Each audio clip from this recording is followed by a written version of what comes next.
You're listening to a proud member of the FightFans Radio Network.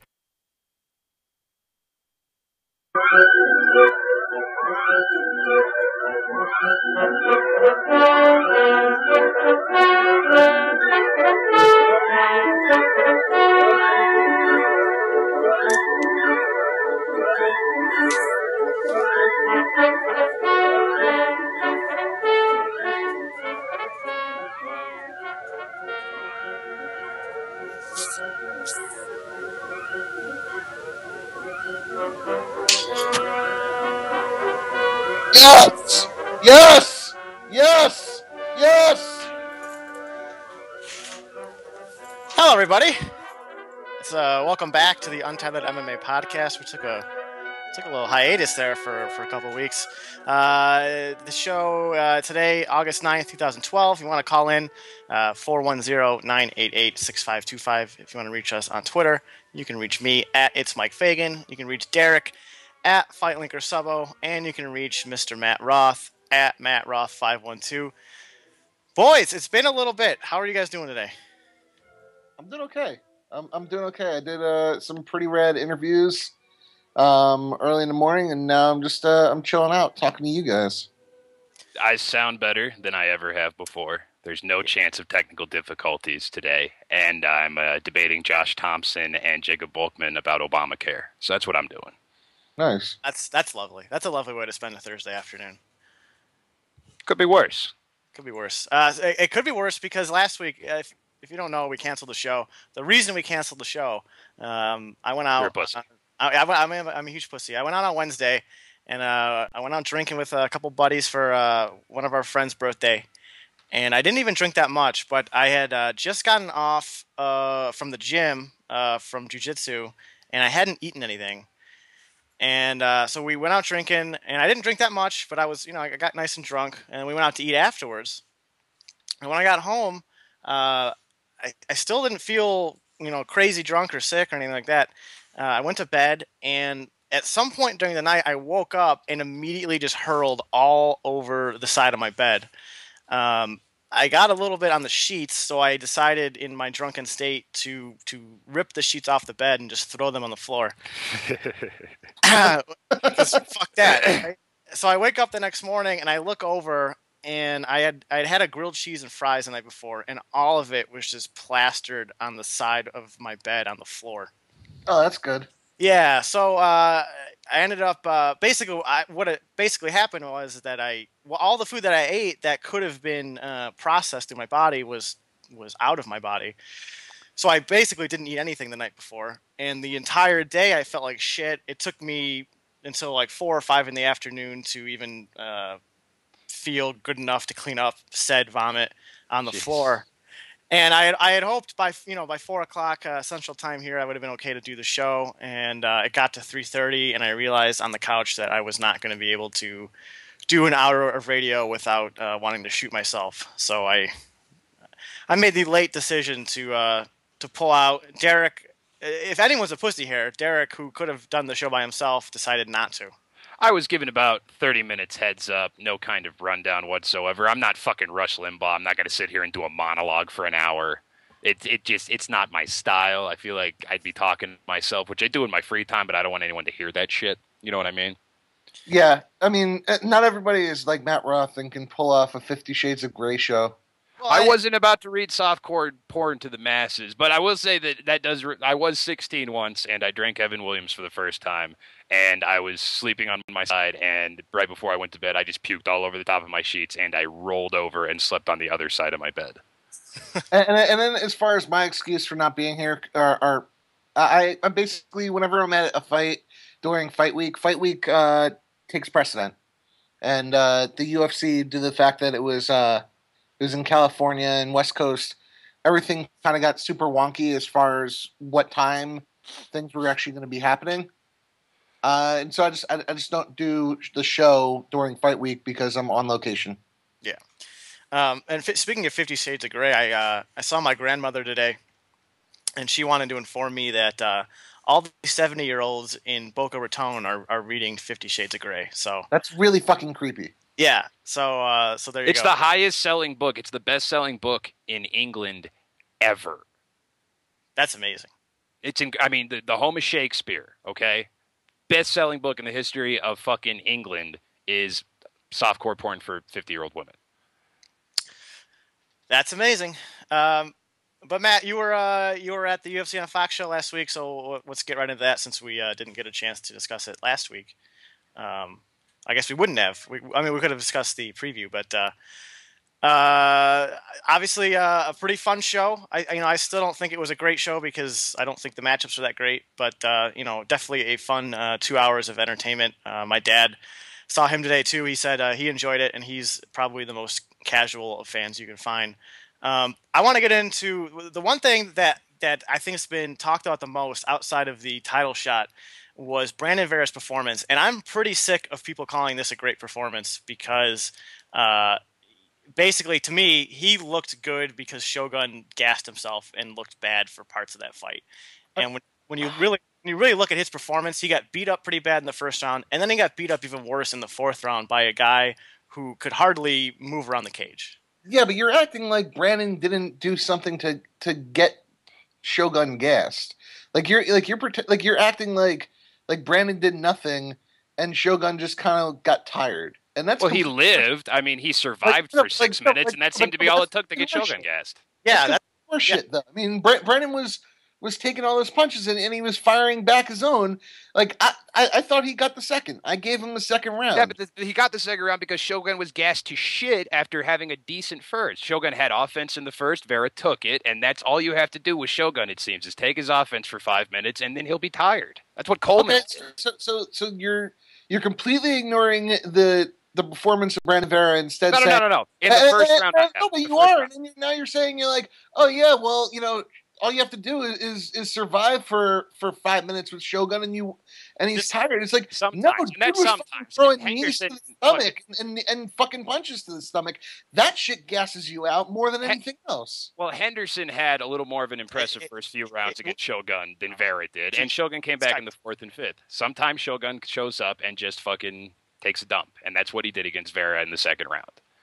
I would say Brandon gave a really gutsy performance. He fought probably to the highest of his abilities at this point, but I still don't think he's not a great fighter. I don't think he was really in any point during that fight he was winning. I gave Shogun every round. I thought they were closer than they should have been, given the talent gap between the two of them. But second was really close with the Vera takedown and the counter punching.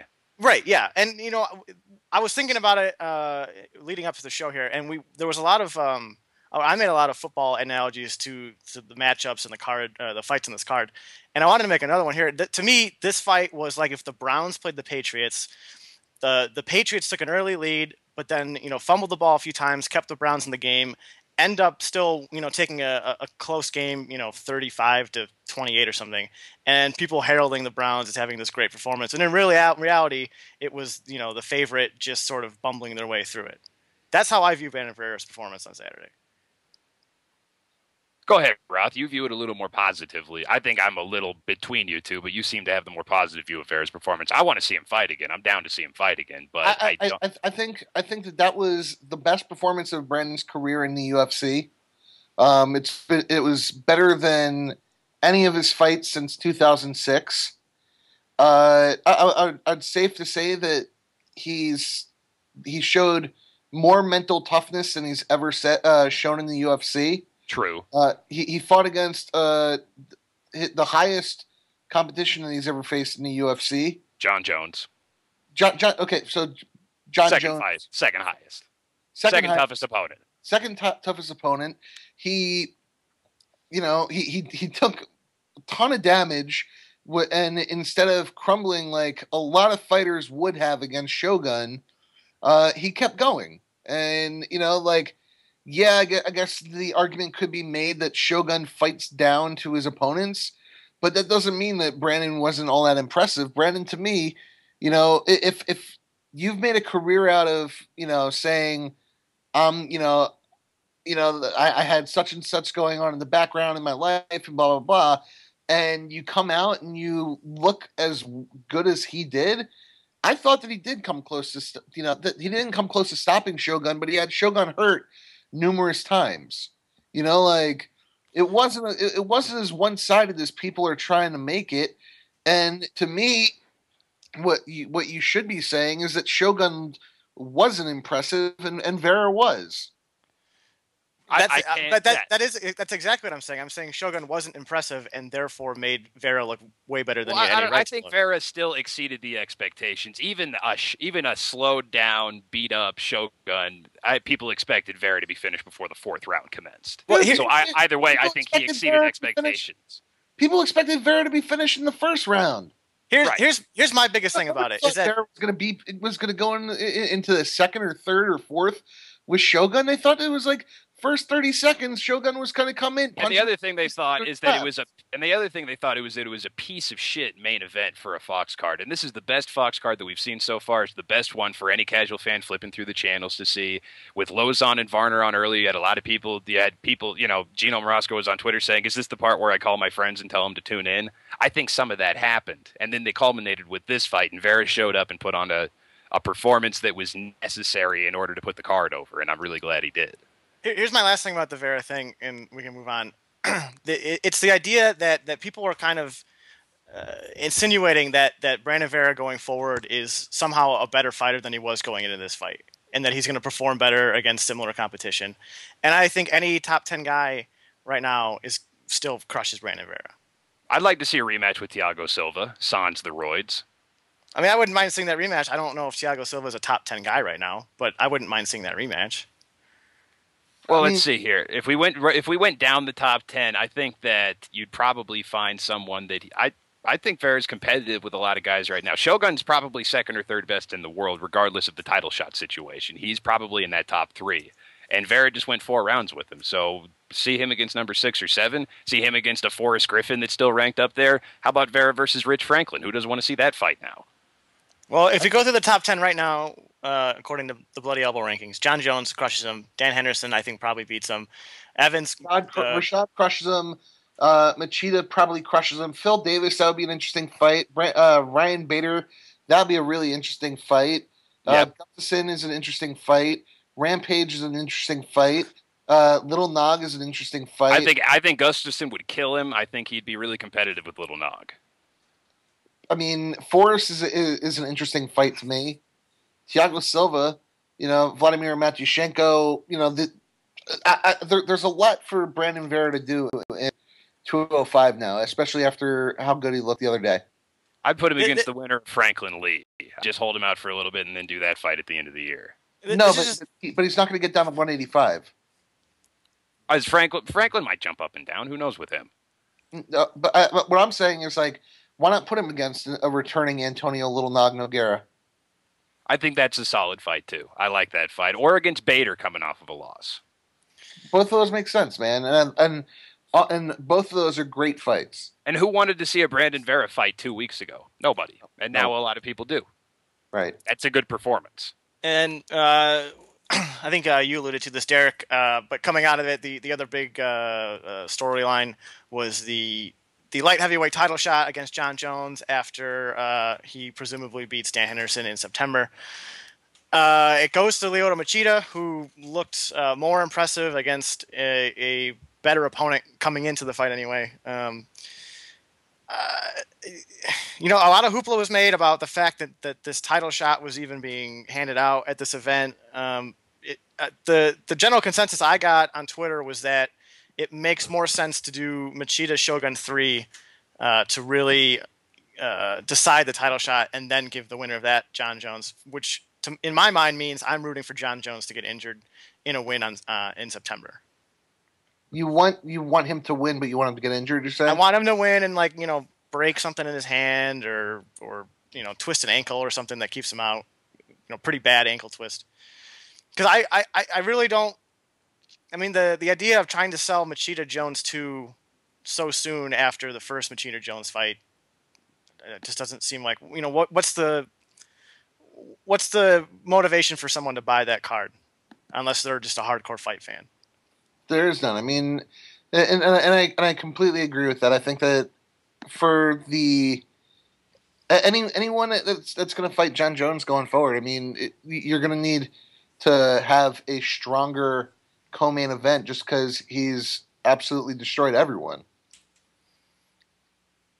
It's tough. There's a dearth at 205 right now while they're kind of waiting for, hopefully, Teixeira to reel off a couple of more wins. They're hoping that Gustafsson will be in the running if he can be the top 5, top 7 guy next time out, maybe after that as well. I would have loved to see them both coach the second season of Tough Brazil, because I think that would have gone over huge in that country, and the fact that it was building up to a big fight that would have been a number 1 contenders would have given that show a little more relevancy than they saw even when they were setting up Vitor versus Vanderlei. I know that was big for Brazil, but as far as divisional relevance, it doesn't have what Machida versus Shogun 3 would have. Plus, it's a rubber match. When a lot of people think that Shogun's 2-0 against Machida, I love watching that first fight because it's so incredibly close, and it's these two different styles clashing, and then Shogun comes out and clips him in the first round of their second fight.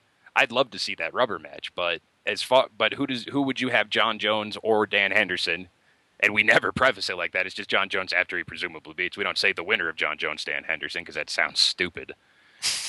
It just, like, what do you do? If after that fight, who would you have them fight while Machida and Shogun were figuring out their third match? Because if you don't have a good answer to that, then there was no other option for Dana as far as choosing the winner of that to be number 1 contender.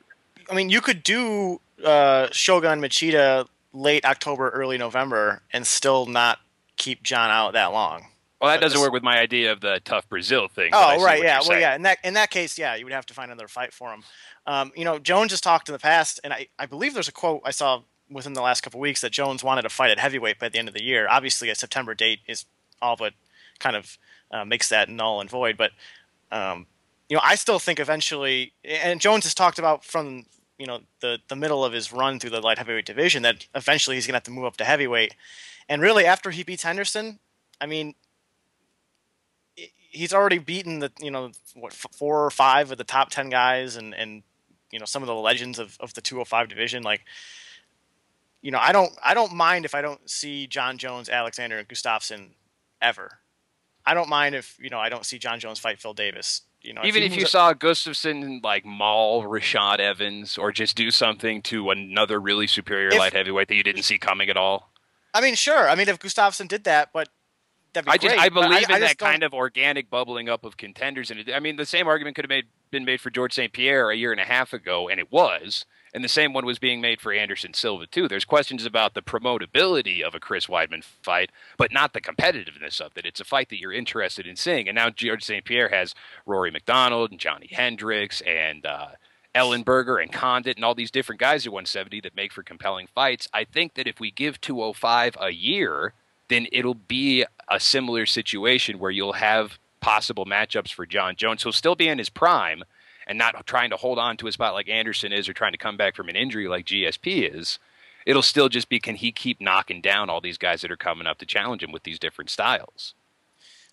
I mean, a lot of my thing with Jon, though, is that he's talked about forever about moving up to 265, and that he's, just the way his body is and the way his frame is built, that, once he puts on enough muscle and mass that he's going to have to. And a lot of that to me is just, I'm excited to see him fight at heavyweight, because I think there's a lot of huge money fights there. Well, and he'd be the official quote-unquote baddest man on the planet, which you always associate with the heavyweight champion, and to have your most marketable star there is win-win-win. But he just turned 25. He's younger than I am. I'm in no rush to see how his career culminates. If he spends another 2 years at 205 and then becomes the heavyweight champion, I won't be wondering what would have happened if he'd have made the move sooner. Matthew? I think that with Jon, what he's going to have to do, one, everyone's now talking about light heavyweight being like the shallowest division in the UFC, and that's crazy because, I mean, every single person in his face is just made to look like a little kid. I don't think that Dan Henderson really stands much of a chance. I think he's going to have a hard time getting inside and landing that big right hand. I refuse to call it the H-bomb, and that's well done. I refuse to call it that. But I mean, really, Jon, I'd like to see him test himself at heavyweight. He doesn't need to fight he doesn't need to fight Junior Dos Santos, but like a Jon Jones, Roy Nelson fight, that's an interesting fight to me, and I'd love to see that. Yeah, and one thing about you were talking about the light heavyweight division being shallow and people kind of criticizing it for it. I don't agree with that either, and I think a lot of it, and this has been kind of the case for a while now. It's been a really top heavy division where you have 5, 6, 7 guys at the top who are all really good, and kind of create this bubble of talent. And then, but below that, it kind of falls off a cliff. And I think it's always been like that. And it's just now that you have one guy who's kind of stepped outside that bubble and exceeded it and transcended it, that it looks worse than it actually is. Because you still have, I mean, if you look at the middle of the division, Henderson, Evans, Shogun, Machida, Davis, Bader, Gustafsson, like that's a pretty solid division right there. Yeah, I mean, 205 is a great division, and it's really just like, oh yeah, well, it's Jon Jones has been killing everybody, and that makes it look really bad, and it's not the case. 205 is a division. And it's been that was the case in a lot of different boxing divisions too, where you just have this long reigning champion, and people would think, oh well, there's a dearth of contenders, 2 through 10 sucks, and that wasn't the case a lot of the time. It's just that somebody was a level above, and that doesn't render the rest of the division useless or meaningless. In fact, it almost makes the title shots more intriguing because you have people from this pool trying to make this jump that seems seemingly impossible up to a level that no one else has been able to sustain, and that's what every title shot becomes, as opposed to, hey, who's going to win this one? Yeah. One last thing I wanted to talk about from the Fox show. During the Lozon-Varner fight, and then especially right after the fight ended, people were calling it the fight of the year contender, the leading contender for fight of the year. I want to preface what I'm about to say by saying it was a good fight, and it was I enjoyed it. I definitely liked watching it. But to me, when a fight of that caliber in terms of names and in terms of talent is fighting, it really has to do something to transcend, to make it a really great fight to me. Because there were some people calling this fight better than Ben Henderson and Frankie Edgar, which to me is just insane. Because if that fight had a title on the line, it went the full 5 rounds, which I don't think is necessary, and obviously a good finish helps a lot. But it had a title line. It was kind of controversial, and the talent and caliber of fighter in that fight was just head and shoulders above Lozon and Varner. I just want to get your guys' thoughts on it, because I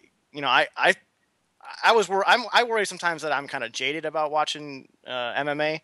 But to me, a fight like that, a fight like Lozon Varner, really has to do something extra special to me to be put into that caliber of fights like Ben Henderson and Frankie Edgar earlier this year. I don't know that you're jaded. I just think that you have a little more of a specific criteria that takes things into account beyond the game itself. You take into account the relevance. I mean, the football game of the year this year might be something like Vikings versus Browns, and it just goes, 49-48, failed 2-point conversion at the end. It's just back and forth the hallway, crazy plays. It doesn't have to have any divisional relevance. It doesn't have to be 2 good teams. And you might have a Patriots-Colts game or something along those lines that's really, really good, but that game was more fun, so you would consider it the game of the year because it was the one that you had the most fun watching. I think that's what most people consider their quote-unquote fight of the year. It's a simple, on a scale of 1 to 100, how hard did I geek out while I was watching it? And a lot of that doesn't have to do with who's fighting. I mean, here's my thing, though. I thought it was a great fight. I don't think it was fight of the year. But I would put this card up, like, after the Invicta card, everybody was talking about how Invicta 2 was card of the year, and that's fucking crazy. That was people trolling Zuffa. Those were Zuffa trolls saying that, oh, it's been great. No, dude, like, people legitimately thought that. Those people are dumb. So I don't really have like, an offer there. I would put this what's it called? I'd put this card in consideration for card of the year. Is that crazy to say? No, I think this is up there. I think going back to Ben Henderson, Frankie Edgar, I think that UFC was it 144? Is that what it was? The Japan card. I think the Japan card to me was a great card. The card of the year. But anyone putting this Fox show up there, I have no problem with. Like, the Fox show was great. It was awesome. Yeah, it was. Last one was good too. Miller versus Diaz was a good card. I mean, like, I think that a lot of people, when I'm okay with talking about this being a card of the year. I think that a lot of people, they are looking for reasons for, to not say this is a great card. And to be honest, like, let's not shit on ourselves. If this had a title fight at the top, we would be talking about this being an amazing card on paper too. If it had just maintained its original main event, I think that we'd be talking about it. I don't even think you need I don't think you need a title fight. I mean, if you had a fight like Henderson Shogun, I mean, obviously that fight in particular turned out extremely well. But like, if you just had a couple of, even if you had Shogun and Machida fighting at the top of this card, I think you would have had a lot of different opinions about it in terms of ranking it in year-end awards and stuff. And I think a lot of those people that were overrating that Invicta card is because there were so many finishes on it. And there are people out there that will say, hey, that was a really great fight. It was really awesome, but it went to a decision, so I got to take some points off for that. There are some people that feel that way, and there's nothing you can do about that. And then, yeah. We'll leave it. What are you going to do? You can't fix stupid. The fuck? You can't fix stupid. Ron White. God, I fucking hate money. Guys, I hate Wikipedia so much. Why? Why are you trying to look up UFC events? And I try to look up UFC 150 and hasn't happened yet.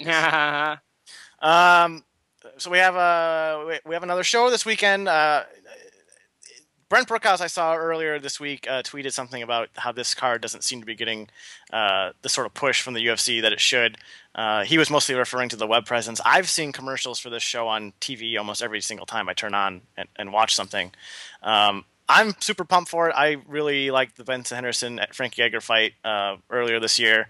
I mean, to me, Frankie Edgar's put on one of the best strings of main event title fights ever. And I'm always pumped to watch him. The rest of the card, looking at it real quick, outside of the main and the co-main, not too deep. Jake Shields is fighting Ed Herman, which should be an okay fight. But past that, it's looking a little bare. But how do you guys feel about it going into it? I'm thrilled. I'm very excited. I hope that my paycheck tomorrow allows me to pick up a ticket and go. I've been working at this job for a month, and because of where I came in at the bi-weekly pay schedule, I got a check for 1 week after 2 weeks, and it's been 2 weeks, and now I'm actually going to get a paycheck. So fingers crossed on that. But Ed Herman, Jake Shields looks to be an exciting fight. Shields has been saying, I thought this was going to be a cakewalk, but I've seen some film on him now, and I'm a little more worried about it. I think that's going to be great. Denver's, where the UFC was born, down in McNichols, is going to be in the Pepsi Center, which last time they were in Colorado, they went to Broomfield, which is a much smaller venue. This is going to be a 20,000-seat arena, and I think it's going to be gangbusters. I don't think that they slacked on the card at all. You also have Cerrone versus Gallard, so the hometown factor is going to be there. Crowd's going to pop nice and loud for him. It's going to be beautiful. Yeah, I'm pretty excited about this. It's a rematch of your fight of the year. I mean, you got the fight of the year in January, and we got a rematch of it, so you should be amped. Like, I mean, look, I think I understand Brookhouse's tweet. It's pretty tough when the UFC's PR staff is basically. I mean, Mike, you used to be on the media calls. They used to be like 3 weeks in advance of the event, right? Like it would be like 3 weeks out. I think they usually were the Tuesday the week before. So they would do a media call the Tuesday the week before, but for instance, when they had the Brock Randy announcement, that call that I worked, that was months in advance of the pay-per-view to set up that big event. Because they used to have like 3 or 4 huge cards a year, and then they'd sprinkle in some other ones where they could on Spike and things like that. It usually ran where they had if there was like a big fight, like Evans and Rampage, they would do a call like 6 to 8 weeks before, and then they would do another one, the typical 10 or 12 days out. Like, dude, they're like the PR staff is basically trying to keep up at this point with all the events, right? And that's crazy to say, but it's true. Where you had Fox last week, you have 150 this week, you have Ronda Rousey Kaufman next week. Yeah, you're like Ronda Rousey Kaufman, haha, whatever. But it's still, it's still a fight card that you guys have to work and do prep for. Then you have a week off. Then you do Jones Henderson. They've been running on empty for all summer because the UFC has been basically running a show every single weekend. And so part of the reason why Brent said that is like, honestly, it's true. There really isn't much presence because everyone's trying to still do all the reaction pieces on a Tuesday, the week of an event that's happening on Saturday. You know, you're not able to do a slow build as a writer and build up event because you're still doing reactions for the one beforehand. What a pain in the ass for the writers. We should have less fights to make it easier. No, Ariel Helwani's completely right. It's a pain in the ass for them, and the less fighters that we employ and the less fights we give them, the easier it is on the writers. So I think we should look at that as a solution. Dude, I think it's true. I think that there should be. I'm exhausted, is what I'm saying. It's rough on you guys. Those fucking fighters don't know how tough it is writing about this shit. Dude, they have no idea. You guys have no idea how hard my life is writing. Until you've written, you can't judge me. You can't criticize my work. You can't criticize me until you've written. Because clearly it chewed me up and spat me out, man. That writing shit was just too hard for me. It was just too hard, man. You couldn't do it. All these regular jobs I work way harder than moving furniture and that shit, man. Getting back to the card real quick, I think the top two fights in this card are going to be gangbusters. Let's just talk about them real quick. Cerrone and Gallard. Derek, I think everyone knows who you're going to pick in this fight, but how do you think it's going to go down? I don't know. That's the fun part. I'm pretty sure it's not going to go to a decision. My only fear is that they get to having too much fun out there, and they both want to show off. They're sure they've had some epic sparring sessions just on the feet, boxing and shit. And the last time Cerrone counted too much on his boxing against a guy with superior hands, he got the shit beat out of him. And I don't want that to happen again. So I'm hoping that something happens where there's a scramble, or that Gallard gets, sometimes he goes for takedowns when he starts getting tooled on the feet from range because he's dumb. So maybe he'll do that. And his jiu-jitsu is probably just as bad as when his jiu-jitsu coach of 9 years quit and then submitted him. So I've got Cerrone by sub. Ooh. Matthew? Ooh, that was mean. The Rich Clemente Melvin Gallard story is one of my favorite in the history of MMA. It's a good one. It's a great one. Okay, I'm with Derek. I think that this is going to be a really, really hard fight to call. I don't want us to really pick because I think it's really one of those fights where it really does come down to is Melvin mentally prepared, and that's really what it comes down to because Donald Cerrone is not going to quit. He's not somebody who mentally breaks in fights. And Melvin Gallard, he's shown that he is susceptible to having confidence issues. I'm still going to be picking Melvin. I think that he's coming in shape, and I think that he has something to prove. And I think that he's been talking about how confident he is and how this is the best that we'll ever see him. So I'm going to pick Melvin. I may be making a mistake, but I'm rolling with my dog. I think you are, mostly because I think Cerrone is going to be super motivated given that Anthony Pettis finally came out of his hole and said, yeah, Cerrone's been talking shit, I'll fight him in October, that's fine. And if Cerrone doesn't win this, then he fucks up that fight, which is probably for a number one contender spot. Probably gets him that rematch with Henderson if he wins. So whoever the champion is, Cerrone versus Pettis is for the number one contenders, and if Cerrone wins this, he gets that. I was a little surprised. I went on Best Fight Odds, and Cerrone's actually a 3-1 favorite. I like because Cerrone. he knows jiu-jitsu. It's a big part of the game. I like Cerrone in the fight. I think it's going to end up coming down to who ends up being less dumb. I think if Gallard gets the better of Cerrone on the feet, and Cerrone is stubborn and doesn't that's my fear. Doesn't show the urgency to take Melvin down, it's going to look like that Nate Diaz fight. But otherwise, if to me, I could totally see Cerrone picking him apart at range with all four limbs, and then if this fight goes to the ground, I think Cerrone's got the big advantage there. And in the main event, the odds for that are it looks like about -185, -190 for Benson. I reluctantly scored the fight for Benson, I think, the first time around. But how do you guys see it going, Derek? I gave the first fight to Benson as well. I thought it was 3-1 going into the fifth, actually, if I remember correctly. I don't remember who won the fifth round, but I knew that if Frankie didn't finish, it probably wouldn't matter. I think that it's probably similar to a replay. I do like Edgar's just got so much flexibility in his boxing game and the ability to do different things that if he looked at the tape and said, I kind of threw the clinic at this guy and this worked, but this didn't, and he can shave off what didn't and emphasize what did, then it can be a completely different fight and Henderson can look a little confused. Because, his jump up in competition from where he was a year and a half ago to where he was this January is still just absolutely absurd and nobody saw it coming. Since losing to Pettis, how much better he's gotten, how much better he's looked. I don't think he's invincible, and I think that Edgar might be able to crack that. But with the athlete that he is and the size advantage, which might ultimately see Edgar out of the weight class, I'm going to pick Benson to repeat with a decision. Matt? I'm picking Frankie. Dude, he's from Jersey. I'll always roll with a fighter. You laugh, but I'm always going to roll with a fighter from Jersey. So You're like Nick Thomas, Bloody Elbow. He always picked the Canadian. I'm a homer. I'm gonna be picking the Jersey fighter.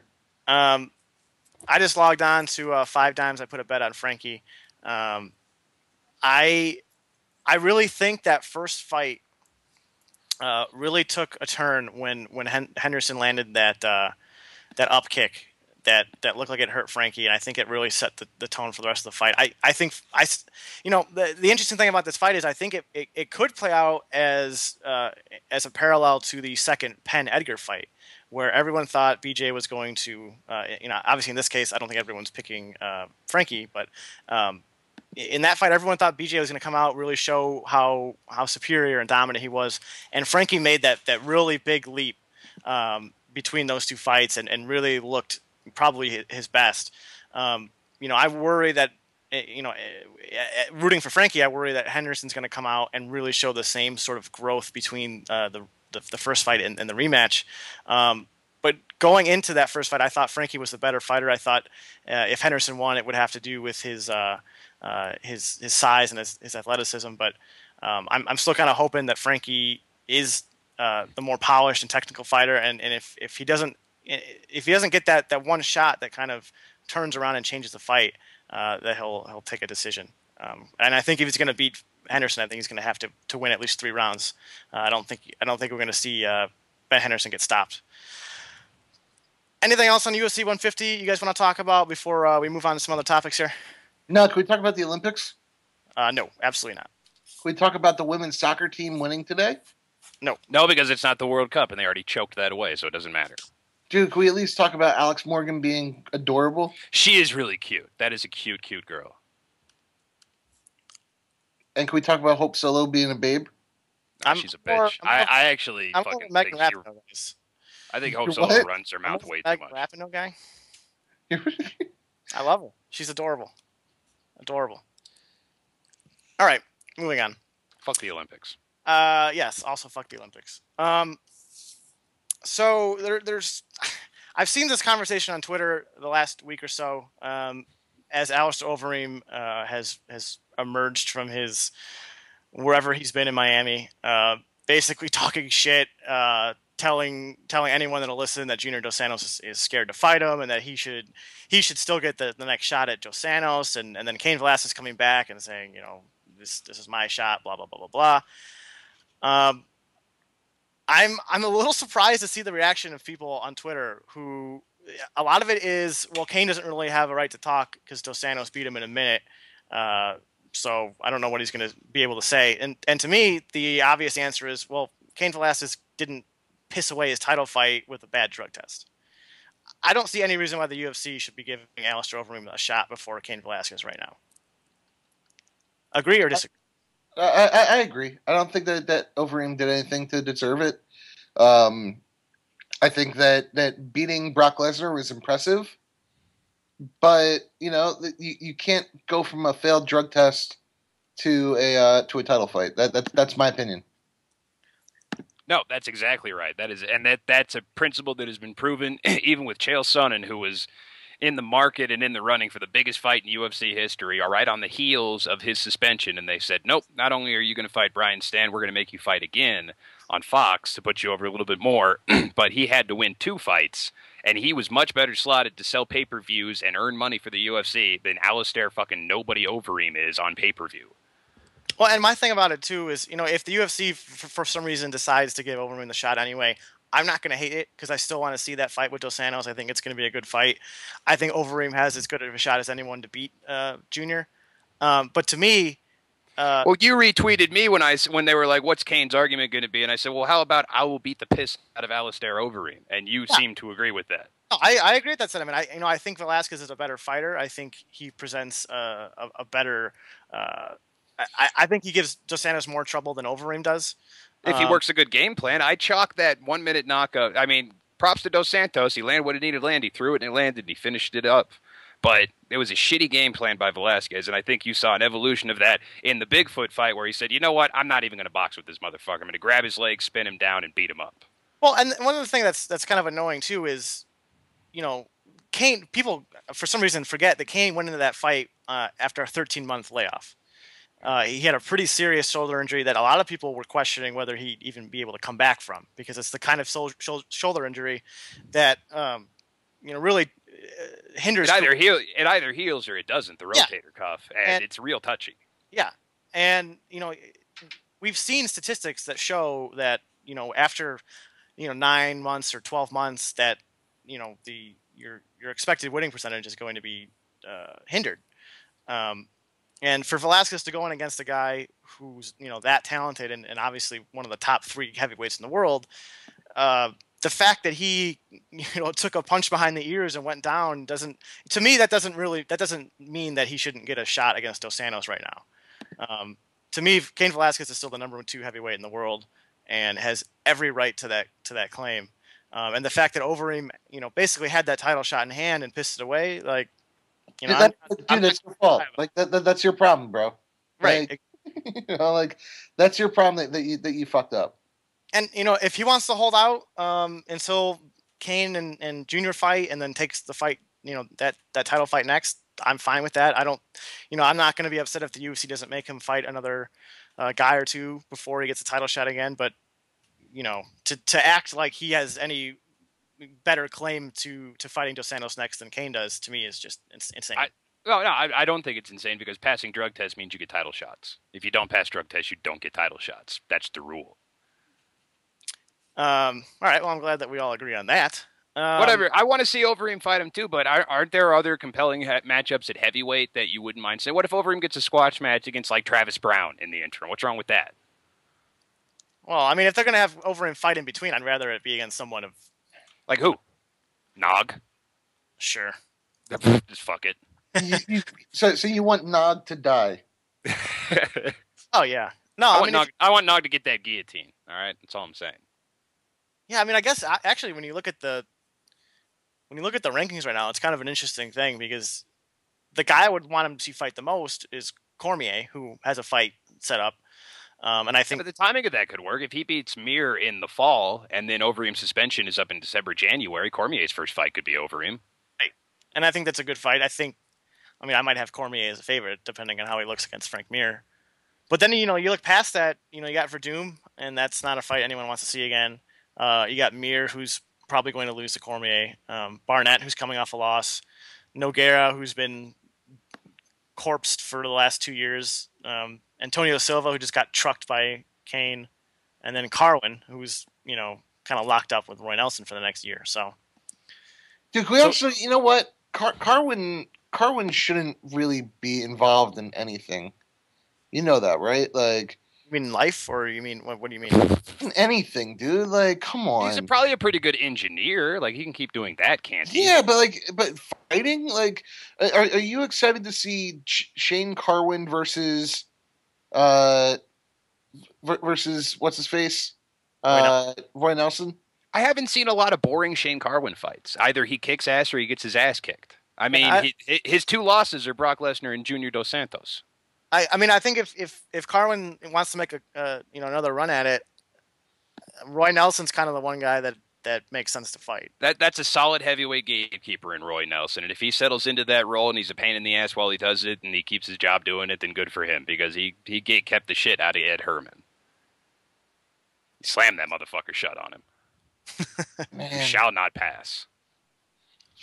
Speaking of title shots, Anderson Silva or his manager Ed Soares really poo-pooed the idea of fighting Chris Weidman, and there was a lot of copy written about whether or not that was a good move for Silva. And I saw Fight Linker said something about how MMA or the UFC has its boxing moment with Anderson.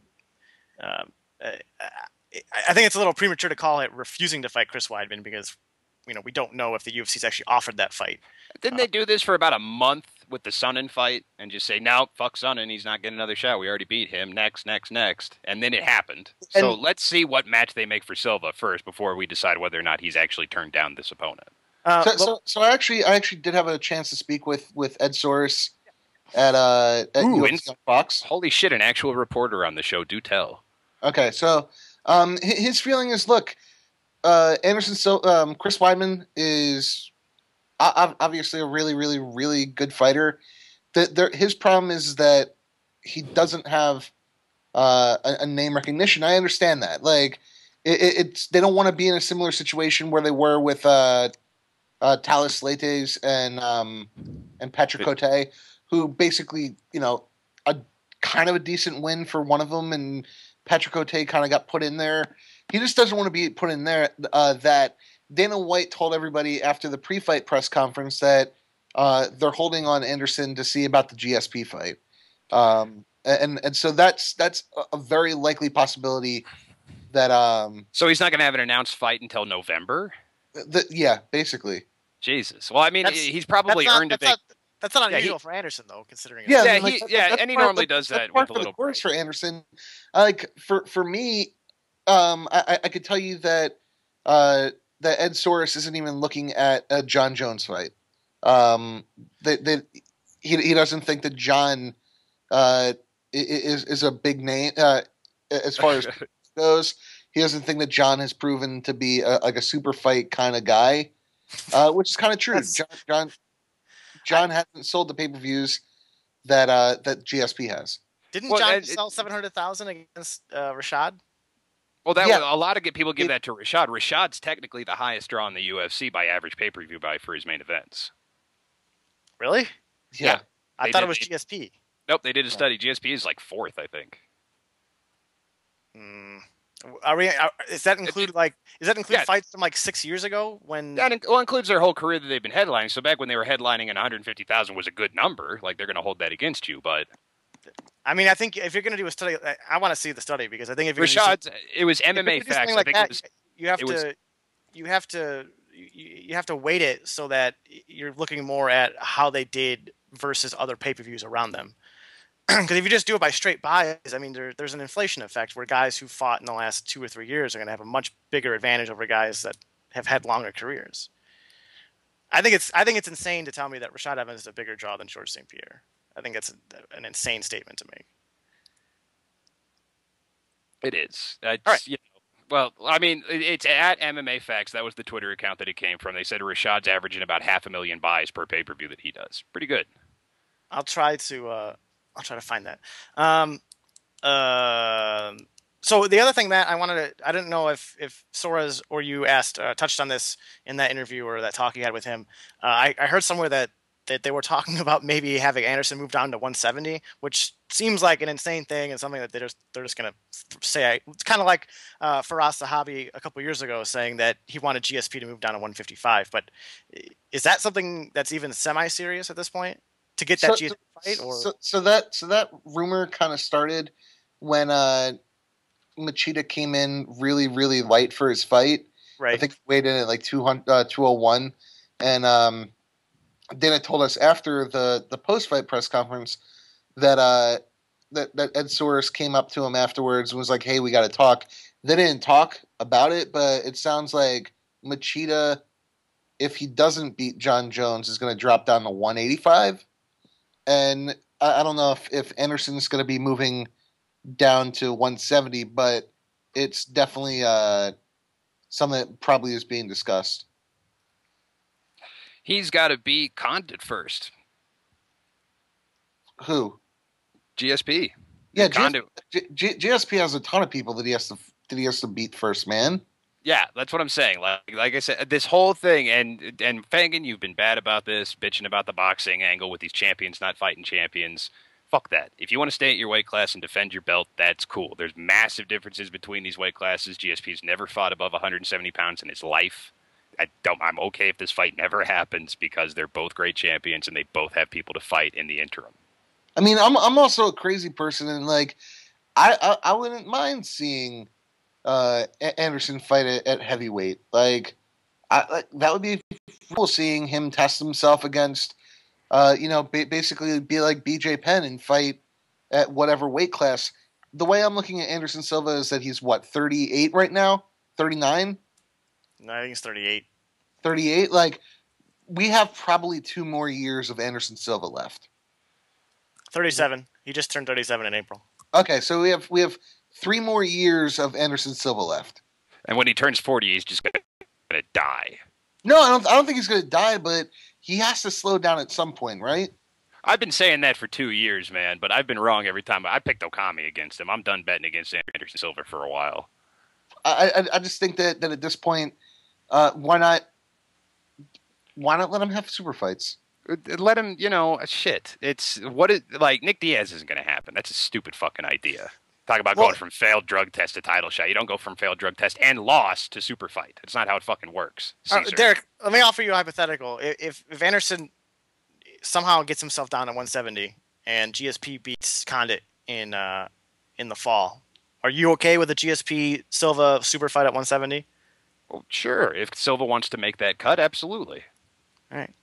It's all about whether or not the fighters are fighting at weights that they're not comfortable at. That's the one thing that Silva and Dana have always said. We don't tell fighters where to fight. We might give them a suggestion. We might give them an opportunity. We might offer them a raise, but we don't force them. And I don't like the idea of the fans stepping in and saying, hey, you got to fight at a weight you've never fought at before. If Silva wants to move down, more power to him. These guys can fight wherever they want to. I don't want us dictating where they fight. Well, again, I have no expectation. This has become the Pacquiao Mayweather of MMA for me. I have no expectation of this fight ever happening. And they're the same weight, though. Like, how the hell is that even the same fight? Like, Pacquiao has systematically moved up until he's Mayweather's size. Now it's an inevitable fight. That hasn't happened here.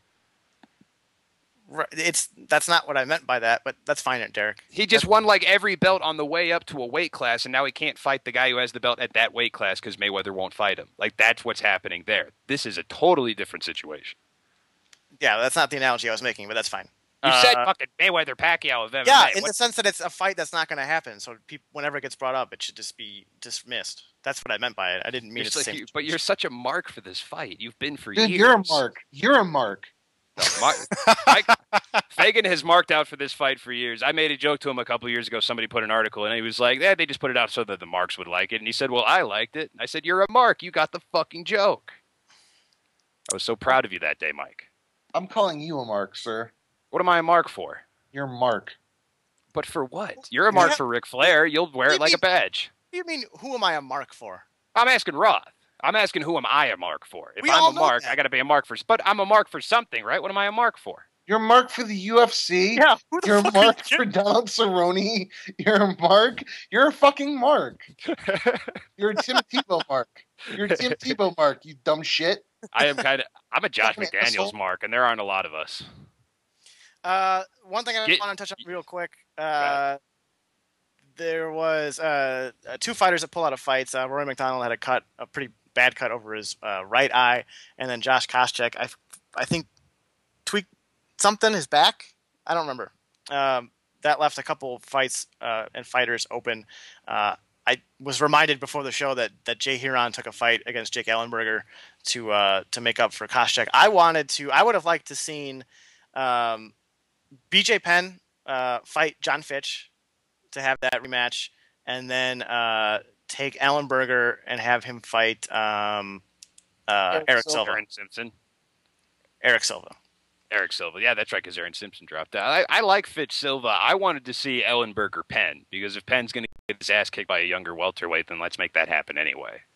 Yeah, but why not make it Eric Silva versus BJ Penn and give Eric Silva the fucking torch? Because that's a big, big jump for Eric Silva. Not Fitch really. is a big jump, too. Sucks. Say what? BJ Penn sucks.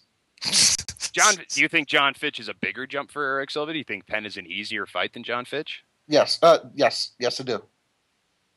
That's debatable. I don't know. I mean, I think that John Fitch is not even close to being stupid enough to try and stand and trade with Eric Silva. BJ Penn is, and I think that BJ Penn is going to show up out of shape.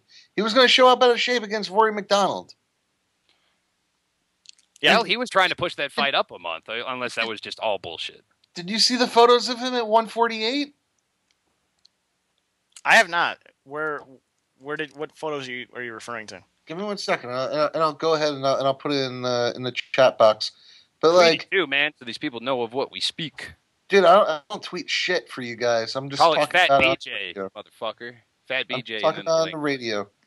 But dude, seriously, BJ Penn put on he looked chunky. Well, and one thing I loved, and what I want to see this fight for, is that we've seen John Fitch more animated about this fight than anything else. He went out and called. There were talk about BJ wanting to train at AKA for the McDonald fight, and Fitch basically put the kibosh on it. Said no fucking way, and went as far as to call BJ Penn a coward. And I'm assuming that is in reference to BJ ducking him in a rematch, and I think that's great. Man, why would you think that you're going to go to AKA too? He figured, oh yeah, I was one of the original people, so they're going to let me back. The entire team's different. If you want to train, go down to fucking Nova União, which is the team that you actually still claim to be a part of. Yeah, and it's a pretty good camp. It's a pretty decent camp. They have a couple of fighters that maybe you've heard of, Jose Aldo and Renan Barão. Just two guys with belts, no big deal. The other guy that wanted to fight BJ, and this kind of made me think of when everyone at middleweight was calling out Vanderlei Silva, but CR Bahadurzada was calling out BJ, saying that if he was given the fight, he would donate his entire purse to charity. Also pretty cool to see. Would have been pretty cool to see if he actually followed through with that as well. But yeah, it seems like BJ Penn's a guy. He's a name, and it seems like everyone in the MMA industry, like Matt was saying, knows that BJ's probably not going to come in tip-top shape, and we've all seen what BJ Penn looks like when he doesn't come in 100% committed and prepared to a fight. There was some big news earlier this week. Jon Jones signed a global sponsorship deal with Nike, which is the first for an MMA fighter, although there have been guys like Kyle Uno and Anderson Silva and maybe someone else who've had regional deals. Matt, there was something you wanted to say about the Nike deal or Jon Jones involving a certain pro wrestler? Yeah, dude, the best in the world, CM Punk. He made a comment about Jon Jones today. He said that it's very funny. Actually, let me pull up the actual tweet so I don't get okay, so he said, let's reward more drunk drivers with endorsement deals. #responsibility. CM Punk he's straight edge. He doesn't drink or do drugs or smoke cigarettes. So he obviously is taking that from the straight edge point of view. But yeah, CM Punk made that little joke about Jon Jones.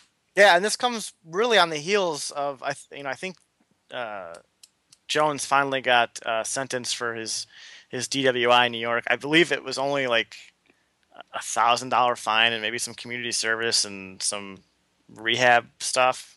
And he has to have that piece of technology in your car that you have to blow into it every time you want to drive. Pretty much a slap on the wrist that everyone thought he was going to get, like every other professional athlete. Are you tapping a pen or are you using scissors? Tapping a pen.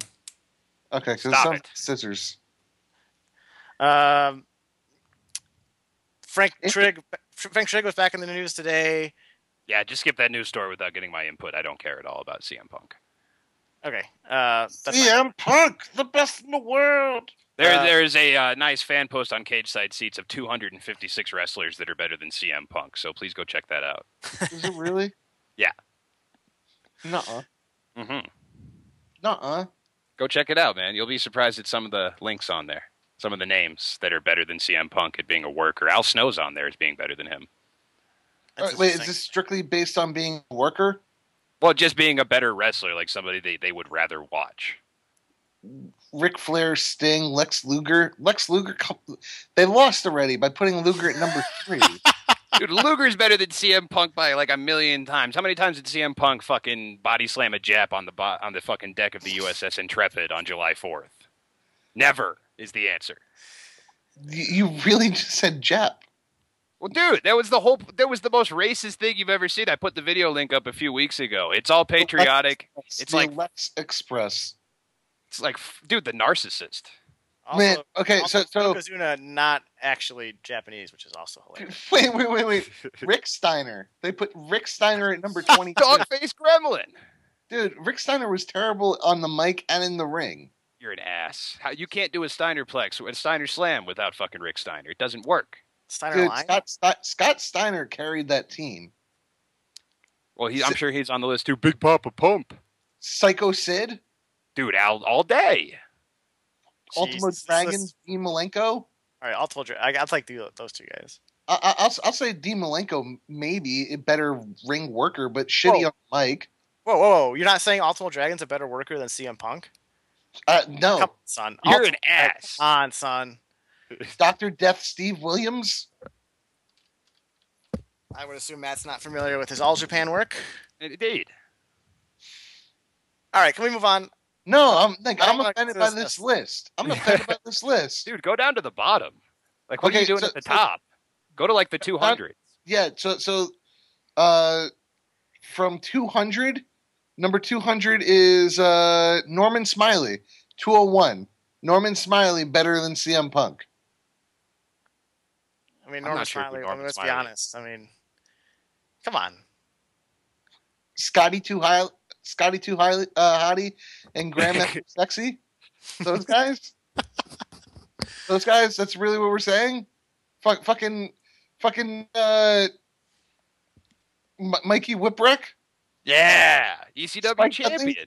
Spike Dudley, you're saying is better than CM Punk? You can go through a table better. Sean O'Hare and Mark Jindrak. Listen to how pissed off Roth is. Perry Saturn. They put Perry Saturn as better than CM Punk. I'm offended. I'm done with this show. Fucking done. It's terrible. All right. Well, Frank Trigg was arrested on that charge of assaulting and battering his ex-wife. That was Stone Cold, Steve Austin. The thing about Trigg that's always upset me is that he was charged with this a while ago. I think this was back in like February, and he was just allowed on to various MMA media outlets and basically given a free pass to defend himself, but no one really asked him any sort of serious, tough questions about it. And now he's arrested, and I guess he got posted. He posted bond. He's got an arraignment tomorrow, I believe. But I mean, anyone that's seen the picture of his ex-wife's neck, unless someone else did that, I mean, it's pretty damning. Are you telling me that sports media often is sympathetic towards people that are in their own cohort? Please tell me more. See, here's the thing that I thought you were going to say when you said that what bothers you about Frank Trigg is that he can't defend a rear naked choke. Oh, Matt Roth going to the well that's been gone to many times before. What about his wife, though? His wife obviously couldn't defend the rear naked choke either. It sounds like it wasn't a rear naked choke. It's more of just a front choke. She couldn't defend the rape choke. Well, Matt just out-offended Derek's Jap comment from earlier. On that note, I think we're done for the day. Thank you, everybody. Jesus Christ. We didn't talk about Matt Hamill unretiring, guys. I don't care. I'm not surprised. You know, like, maybe he'll be good. Maybe a little time off did him some well. He's been grinding for years. I don't care. I don't care. You want to make fun of the deaf while we're here, Matt? I don't want to make fun of deaf. It's okay. He can't hear you. So say what you want. You can't choke a bull. That's crazy. Derek, anything else you want to say while the music's playing? Jacob Volkman is a pussy because he deleted his tweets where I fucking destroyed him and blocked me. But Josh Thompson is not, so good for him. Matthew? No, I'm good. Whatever. All right. Well, I'll try not to puke this week. Hopefully, we'll have a show next Thursday, and we'll see you then. Maybe a show on Sunday too.